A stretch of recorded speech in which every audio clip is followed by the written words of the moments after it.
কচুটা আগে কেটে নেব। কচুটাকে আমি এভাবে ধুয়ে নিয়েছি, ধুয়ে এবার ছোট ছোট করে কেটে নেব।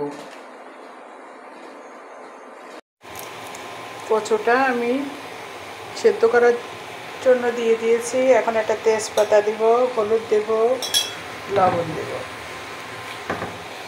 আর কাঁচামরিচ দিয়ে আমি সেদ্ধ করে নেব। এখানে আমি পেঁয়াজ, রসুন, শুকনো মরিচ তেলে ভেজে কচুটাকে দিয়ে দিব।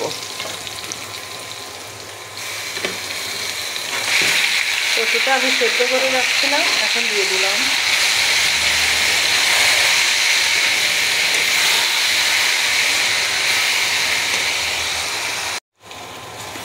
কচুটা আমার রেডি হয়ে গেছে।